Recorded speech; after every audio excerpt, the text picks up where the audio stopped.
Hallelujah. आइए हम मेरी भविष्यवाणियों की पुस्तक में से आज के वचन को पढ़ते हैं। परमेश्वर आपकी घटी को महिमा सहित कब पूरा करता है।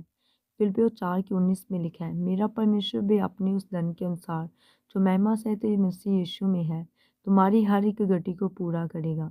मेरे प्रिय प्रेरित पौलुस ने फिलिप्पियों की कलीसिया को कहा था कि परमेश्वर तुम्हारी हर घटी को इज्जत महिमा सहित पूरा करे।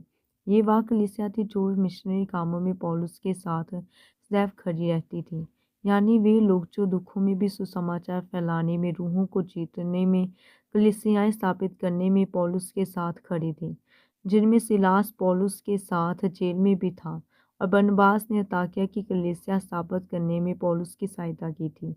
अब आप ये याद रखें कि जिन लोगों ने परमेश्वर के कामों में पौलुस की सहायता की थी, परमेश्वर ने उन लोगों को उसका प्रतिफल इज्जत के साथ, महिमा के साथ दिया।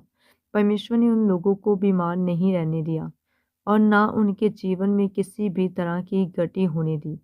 बाइबल बताते कि एक कंगाल विधवा ने परमेश्वर के भवन में 2 दमड़ियां डाली थी, जिसे प्रभु यीशु मसीह ने देखकर कहा कि इस कंगाल विधवा ने परमेश्वर के राज्य में सबसे ज्यादा डाला है, क्योंकि उसके पास जो कुछ भी था उसने वह सब कुछ परमेश्वर के राज्य के लिए दे दिया।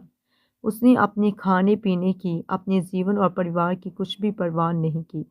इस कारण परमेश्वर ने उस विधवा को ऐसी महिमा दी कि उसे आज भी याद किया जाता है। आज जब आप किसी से सहायता मांगते हैं, तब कई बार लोग आपका अपमान करते हैं, आपकी परिस्थिति को देखकर मजाक उड़ाते हैं।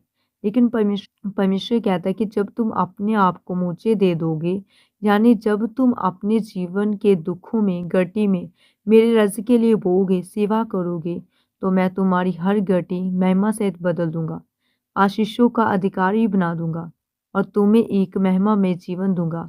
इसलिए मेरे प्रियो, जब आप और आपका परिवार एक जीवित चर्च से जुड़कर परमेश्वर के कामों को करें, तब परमेश्वर आपकी शर्मिंदगी को, तंगी को, गरीबी को पूरी तरह से खत्म करेगा और एक ऐसी महिमा देगा जिसके बारे में आपने कभी सोचा भी नहीं होगा।